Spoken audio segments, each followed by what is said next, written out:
안녕하세요. 미용학 박사 동희쌤입니다. 자, 예전부터 꾸준히 사랑받아오고 있는 레이어드 펌. 그렇지만 미용실 가서 레이어드 펌 해주세요 라고 하고 나오면 내가 원하는 펌은 이게 아닌데, 혹은 머리는 예쁜데 나하고는 안 맞는 그런 듯한 느낌을 받으시는 분들 많으실 거예요. 그럼 왜 레이어드 펌을 하고도 나랑 안 맞는 걸까? 그 이유는 내 얼굴형이나 모질, 모량 등 내가 가지고 있는 신체적인 것과 디자인 혹은 펌이 나랑 안 맞는 경우이기 때문이실 겁니다. 자, 그럼 나는 어떤 레이어드 펌을 해야 하나 고민하시는 분들, 오늘 이 영상 끝까지 주목해 주세요. 자, 첫 번째 레이어드의 요인에 대해 알아봐야 하는데, 레이어드의 요인은 크게 길이와 레이어드의 시작점 또는 레이어드의 무게와 위치를 들 수 있습니다. 자, 첫 번째 요인은요, 사실 커트에서 좌우되는 경우가 많습니다. 펌을 말기 전에 레이어드 커트를 해야 하는데 내가 원하는 길이를 정해야겠죠. 가지고 있는 기장이 미디움인데 롱 기장의 레이어드를 할 수는 없으니까요. 내 머리에 혹은 하고 싶은 길이를 정하시고 내 모량에 따라서 혹은 기장에 따라서 레이어드 되는 부분의 무게를 정하셔야 합니다. 머리숱이 엄청 많은 분들은요, 뒤쪽의 층을 많이 원하는 경향이 있는데, 이때도 층으로 가볍게 하실 건지 아니면 모량 감소, 즉 숱을 감소하는 것으로 가벼움을 나타내실지를 정하시는 게 좋습니다. 보통 미용사들이 정해주는 경우가 많으신데, 내 모양이 어찌 되는지를 알고 정해서 가시면 무분별한 층으로 뒤쪽 머리가 오히려 지저분하게 보이는 경우가 있기 때문에 뒤쪽은 가볍지만 무게감이 있는 레이어드를 선택하는 것이 좋습니다. 이 경우 펌이 들어갔을 때 끝이 깨끗하게 정리되고요, 컬이 일률적이어서 손질이 편한 경우가 많습니다. 자, 그럼 뒤쪽 층을 많이 낼 수 있는 경우는 일반 모량, 즉 보통의 숱을 가지고 있는 경우를 얘기합니다. 그럼 여기서 수많은 분들이 뒤쪽까지 층을 원하는데, 보통 숱이 많은 경우는 곱슬기가 많다는 가정에서 층이 많을수록 모발이 뜨고 지저분해지는 경우가 많습니다. 그렇기 때문에 미용사분들과 충분한 상의를 하신 후에 뒤쪽의 층을 정하시면 됩니다. 자, 지난 영상에서도 말씀드렸듯이 미용사와의 소통이 가장 중요합니다. 자, 그럼 레이어드 중 가장 중요한 옆층을 세부적으로 알아봐야겠죠. 자, 레이어드에서 가장 핵심은 옆층의 시작이 가장 중요합니다. 자, 이때 시작점을 정하는 것은 내 얼굴형에 따라서 정하시면 되는데, 얼굴형은 간단히 둥근형, 사각형, 장방형, 다이아몬드형으로 나눌 수 있어요. 그런데 또한 얼굴형처럼 중요한 것이 이목구비를 직선이냐 아니면 곡선이냐를 선택하셔야 하는데요. 이 또한 내가 원하는 이미지가 볼륨을 살릴 것인지 아니면 플랫함으로 가벼움을 주실 것인지 고민하셔야 됩니다. 이런 요소들을 감안해서 크게 얼굴형과 두상의 골격으로 나누고 디자인을 정하는 것이 좋은 선택이라고 할 수 있습니다. 자, 다음에 기회가 된다면 정확한 얼굴형과 이목구비의 직곡선에 대해 영상을 찍어볼게요. 자, 그럼 간단하게 달걀형은 모든 스타일에 잘 어울리겠지만 그렇지 않고 단점을 가진 얼굴형이라면 어느 부분의 볼륨을 살려야 할지 간단하게 알아보도록 할게요. 자, 여러분들은 생각하실 때 모든 얼굴형을 레이어드가 어디에 들어가야 달걀형처럼 살짝 부족한 부분을 가릴 건지 살릴 건지 아니면 볼륨을 줄 건지에 대한 고민을 하신 후에 레이어드의 시작과 컵으로 인한 볼륨을 주어서 얼굴의 단점을 장점화시킬 수만 있으면 되겠다라고 생각하시면 됩니다. 그리고 펌의 웨이브를 결정해 주시면 됩니다. 레이어드도 스트레이트부터 C컬, S컬 여러 가지 웨이브가 많은데, 보통 스트레이트는 플랫하기 때문에 볼륨이 적구나, C컬부터 커브가 들어가는 지점에 볼륨이 산다고 생각하시면 좋을 것 같아요. 그럼 CS 컬은 필요한 부분에 적당한 볼륨을 나누어 줄 수 있다고 생각하시고, S 컬 이상은요, 컬에 커브가 들어간 부분이 많은 볼륨이 산다고 보시면 됩니다. 자, 여기까지 들으신 설명으로 실제 사례를 한번 들어서 이야기해 볼게요.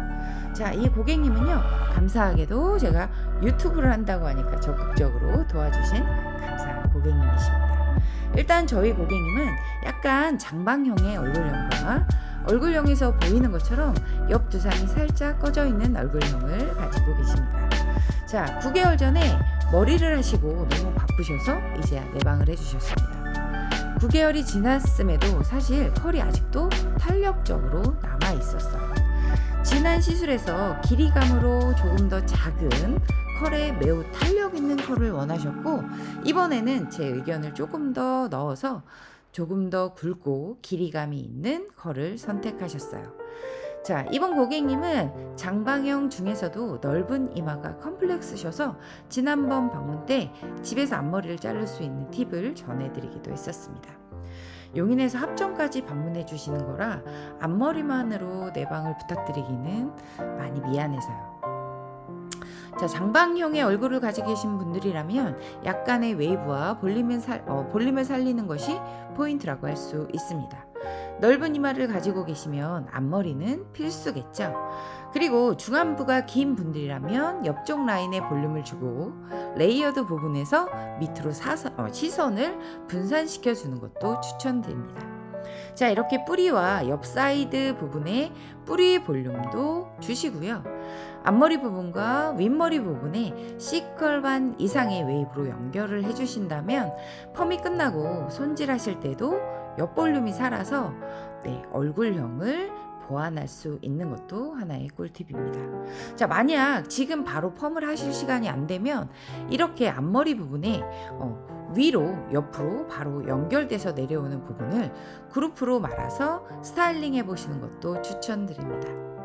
자, 뿌리에 힘을 주었으면 웨이브를 이용해서 얼굴형과 고객의 단점을 보완할 수 있는 웨이브를 어디까지 올릴지 생각해 봐야 되는데요. 지금 만약 이 영상을 보고 계시는 분들 중에 내 중안부가 길다 내지는 얼굴형이 조금 길다 하시는 분들은 옆 볼륨을 살리셔야겠죠. 그러면 옆은 길이만 가능하면 굵은 S컬로 내 얼굴의 중간 부분까지 웨이브가 있는 것이 좋기 때문에 사이드는 S컬을 상상해 보시면 좋을 것 같아요. 자, 디자이너님이면 당연히 옆부분은 2바퀴 이상 S컬을 연출해 주시겠죠. 자, 다음은 뒤쪽에 숱이 몰려있는 고객님이지만 너무 많은 층은 머리가 지저분하게 손질될 수 있기 때문에 중간 정도나 아니면 조금 라인이 살아있는 층으로 C컬로 손질될 수 있게. 하지만 컬을 말 때부터 C컬은 어때요?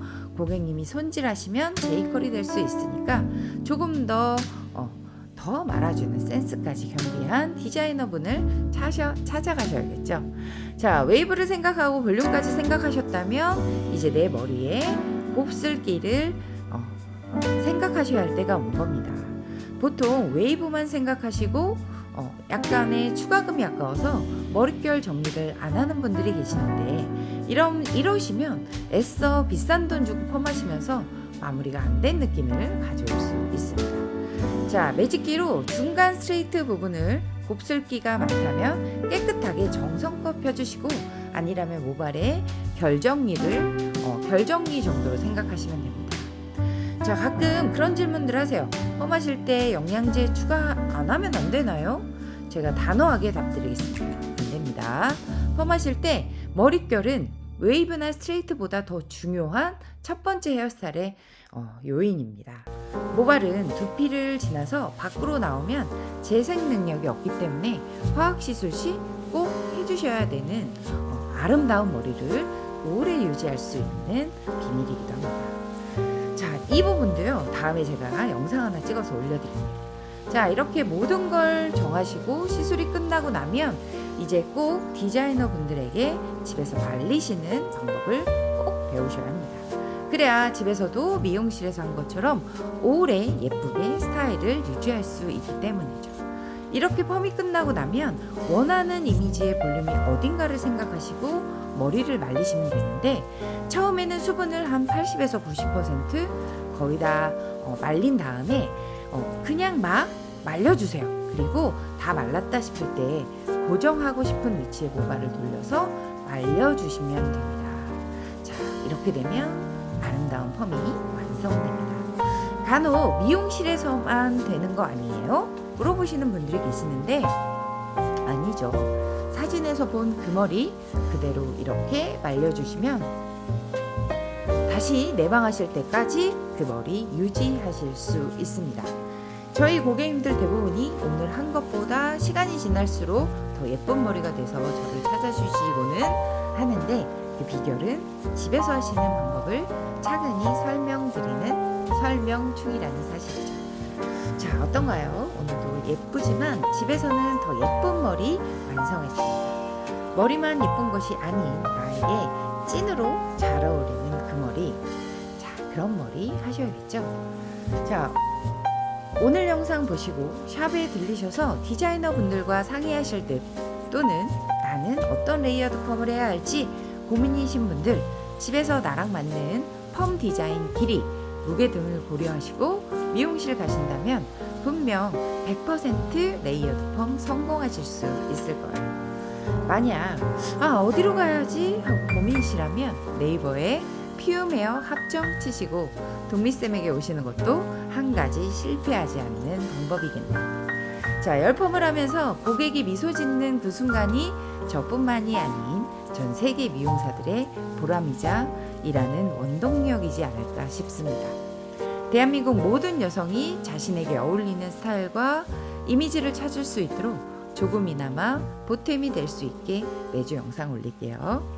자, 제 영상이 도움이 될 것 같다 기대되시는 분들은 좋아요와 구독, 알림 설정까지 부탁드립니다. 자, 다음에 만나요. 안녕.